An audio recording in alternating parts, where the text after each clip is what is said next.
સુરત શહેરમાં વધી રહેલી ગુનાખોરી અને અસામાજિક પ્રવૃત્તિઓ સામે સુરત પોલીસે આક્રમક વલણ અપનાવ્યું છે। ગઈકાલે મોડી રાત્રે શહેરના અતિસંવેદનશીલ વિસ્તારોમાં ઉચ્ચ પોલીસ અધિકારીઓના નેતૃત્વમાં એક વ્યાપક સરપ્રાઇઝ કોમ્બિંગ ડ્રાઈવ હાથ ધરવામાં આવી હતી। આ દરમિયાન પોલીસે અનેક શંકાસ્પદ અને અસામાજિક તત્વો સામે કાયદેસરની કાર્યવાહી કરી, જેનાથી ગુનેગારોમાં ફફડાટ ફેલાયો છે।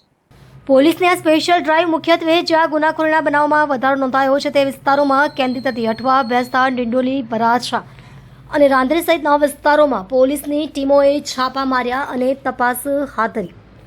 પોલીસ કમિશનરના માર્ગદર્શન હેઠળ ડીસીપી કક્ષાના અધિકારીઓએ આ ઓપરેશનની સીધી દેખરેખ રાખી હતી। આશરે 4 કલાક સુધી ચાલેલી આ કોમ્બિંગ ડ્રાઈવમાં પોલીસે કોઈ પણ ઉપેક્ષા બરદાસ્ત ન કરી અને અસામાજિક તત્વો, જુગારખોરો, સંભવિત ગુનેગારો અને ઇતિહાસ ધરાવતા શખ્સોને તપાસ હેઠળ લાવવામાં આવ્યા।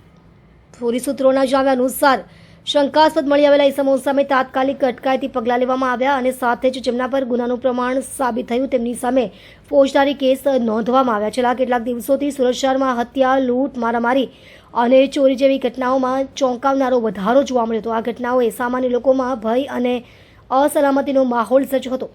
આ બાબતોને ધ્યાનમાં લઈને ઉચ્ચ અધિકારીઓએ સ્પષ્ટ નિર્દેશ આપ્યા હતા કે કોઈ પણ પ્રકારની ગેરકાયદેસર પ્રવૃત્તિને અંકુશમાં લેવા માટે સખત કાર્યવાહી કરવામાં આવે। પોલીસ કમિશનરે સ્પષ્ટતા કરી છે કે આ સરપ્રાઇઝ કોમ્બિંગ માત્ર શરૂઆત છે।